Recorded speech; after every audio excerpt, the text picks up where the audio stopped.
اللہ کی مدد اگر ساتھ ہو، اللہ اگر کسی بندے کے ساتھ ہو، تو پھر بڑے سے بڑے موذی سے بچنا اور بڑے سے بڑے شریر سے بچنا، بڑے سے بڑے شر سے بچنا انسان کے لیے آسان ہو جاتا ہے۔ بڑی سے بڑی مشکل گھاٹی کو پار کرنا بندے کے لیے آسان ہو جاتا ہے جب اللہ کسی کے ساتھ ہو جائے۔ اور اللہ کسی سے نظر رحمت پھیر لے، اللہ تعالیٰ کسی سے نظر رحمت پھیر لے تو پھر بندے کا جینا مشکل ہو جاتا ہے، بندے کے لیے زمین تنگ ہو جاتی ہے۔ حضرات صحابہ کرام رضی اللہ عنہم فرماتے ہیں کہ غزوہ حنین کے موقع پر ہم لوگ زیادہ تھے، مسلمان اور کفار تھوڑے سے تھے۔ مسلمانوں کی تعداد 12,000 تھی اور کفار کی تعداد صرف 4,000 تھی۔ ہمیشہ مسلمان زیادہ رہے، مسلمان تھوڑے رہے، کفار زیادہ رہے، لیکن اب کے معاملہ برعکس ہوا کہ مسلمان زیادہ اور کفار تھوڑے۔ جب کفار کی تھوڑی سی تعداد مسلمانوں کے نوجوانوں نے دیکھی تو بعض نوجوان کہنے لگے یہ تو تھوڑے سے ہیں، ان کو تو نمٹانا کوئی مسئلہ ہی نہیں ہے، جیسے ہمارے ہاں کہتے ہیں یہ تو بائیں ہاتھ کا کھیل ہے۔ جو ہی یہ بات ان کی زبان پہ آئی، اللہ تعالیٰ کو یہ بات اتنی بری لگی کہ اللہ تعالیٰ نے سب ہی سے نظر رحمت کو پھیر لیا۔ اللہ تعالیٰ جب نظر رحمت پھیرتے ہیں تو کیا ہوتا ہے، یہ سمجھنے کی چیز ہے۔ نبی کریم صلی اللہ علیہ وسلم موجود ہیں، صدیق اکبر افضل البشر بعد الانبیاء بالتحقیق موجود ہیں، حضرت عمر فاروق اعظم موجود ہیں، حضرت عثمان ذو النورین موجود ہیں، حضرت علی المرتضیٰ فاتح خیبر حیدر کرار موجود ہیں، اور عشرہ مبشرہ موجود ہیں۔ اتنے بڑے بڑے بھاری بھرکم صحابہ موجود ہیں، اتنے بڑے بڑے پہنچی ہوئی ہستیاں موجود ہیں، لیکن اللہ تعالیٰ نے نظر رحمت پھیر لی۔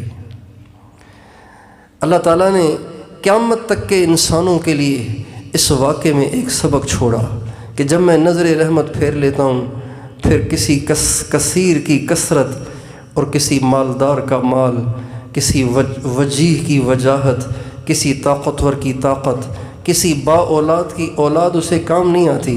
چنانچہ صحابہ کہتے ہیں جب اللہ تعالیٰ نے نظر رحمت پھیر لی تو اس کا نتیجہ یہ ہوا کہ ہم تو 12,000 تھے اور وہ تھوڑے سے 4,000 تھے۔ انہوں نے مسلمانوں کو اتنا مارا کہ مسلمان باوجود زیادہ ہونے کے پیٹھ پھیر کر میدان چھوڑ گئے۔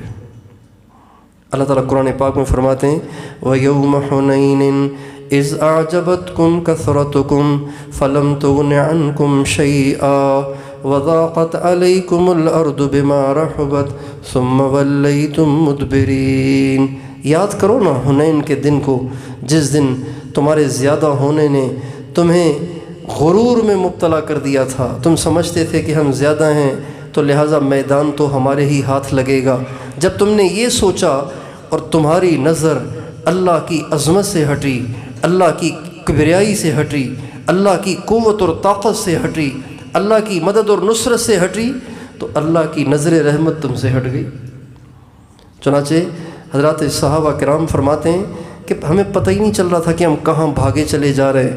ہمارے جانور ہمیں لیے سرپٹ دوڑ رہے تھے، اور سرکار دو عالم صلی اللہ علیہ وسلم باوجود سارے صحابہ کے لیے ایک مرجع ہونے کے، اور سارے صحابہ آپ پہ قربان ہوئے چلے جاتے تھے، جان نثار ہوئے چلے جاتے تھے، باوجود اس عشق و محبت کے ہمارے نبی اکیلے رہ گئے۔ اور آپ سفید خچر پہ سوار تھے، آپ کے خچر کی لگام کو ابو سفیان بن حارث، یہ ہمارے نبی کے چچا زاد بھائی ہیں، انہوں نے تھاما ہوا تھا۔ حضرت عباس بن عبد المطلب جو آپ کے چچا تھے، وہ آپ کے ساتھ ساتھ چل رہے تھے، باقی کوئی آپ کے ساتھ نہیں تھا۔ سب صحابہ میدان چھوڑ رہے تھے، اور آپ علیہ السلام فرما رہے تھے الی عباد اللہ انا النبی لا کذب انا ابن عبد المطلب، اللہ کے بندوں میری طرف آؤ، مجھے چھوڑ کے کہاں جا رہے ہو، میں عبد المطلب کا بیٹا، میں اللہ کا سچا نبی، جھوٹا نہیں ہوں، یہ کہہ رہے تھے۔ اور آپ اکیلے ان 4,000 کا سامنا کیے ہوئے تھے، اور آگے سے آگے بڑھتے چلے جا رہے تھے۔ جب آپ نے دیکھا کہ میری آواز پہ کوئی پیچھے نہ لوٹا تو آپ نے حضرت عباس سے فرمایا چچا جان وہ لوگ کہاں چلے گئے جنہوں نے درخت کے نیچے کھڑے ہو کر میرے ہاتھ پہ جان دینے کا عہد و پیمان کیا تھا؟ چنانچہ حضرت عباس کی آواز بہت بلند تھی، 10 میل تک جاتی تھی۔ انہوں نے آواز لگائی۔ صحابہ کہتے ہیں جو ہی حضرت عباس کی زوردار آواز ہمارے کانوں میں پڑی تو ہمیں ہوش آیا کہ ہم حضور کو چھوڑ کے کہیں اور جا رہے ہیں۔ چنانچہ ہم پیچھے کو لوٹے، 100 صحابہ جمع ہوئے۔ اب دیکھیے جب اللہ تعالیٰ کی نظر رحمت متوجہ ہو جائے تو کام کیسے بنتا ہے۔ چنانچہ صحابہ کہتے ہیں آپ کی آواز پہ ہم جمع ہوئے، 100 صحابہ جمع ہوئے، اور آپ نے ایک مٹھی کنکریوں کی اٹھائی اور اسے اٹھا کر کفار کی طرف پھینکا، اور آپ نے فرمایا شاہت الوجوہ، اللہ ان کو ذلیل کرے، اللہ ان کو ناکام کرے۔ یہ کہہ کر آپ نے کنکر پھینکے، اور اس کنکروں کو پھینکنے کا اثر یہ ہوا کہ اللہ تعالیٰ نے ان 100 کو ان 4000 پر غلبہ دے دیا۔ اور اللہ تعالیٰ نے عجیب بات فرمائی۔ اللہ تعالیٰ فرماتے ہیں وَمَا رَمَيْتَ إِذْ رَمَيْتَ وَلَكِنَّ اللَّهَ رَمَى وَمَا رَمَيْتَ إِذْ رَمَيْتَ وَلَكِنَّ اللَّهَ رَمَى فَلَمْ تَقْتُلُوهُمْ وَلَكِنَّ اللَّهَ قَتَلَهُمْ۔ اے میرے نبی، وہ جو مٹھی آپ نے پھینکی تھی وہ آپ نے تھوڑی پھینکی تھی، وہ تو میں نے پھینکی تھی۔ اللہ کی نظر رحمت جب متوجہ ہو جائے تو انسان کے وارے نیارے ہو جاتے ہیں، اور جب اس کی نظر رحمت پھر جاتی ہے تو پھر انسان سب کچھ ہو کر بھی کچھ نہیں ہے، مٹی ہی مٹی بن جاتا ہے۔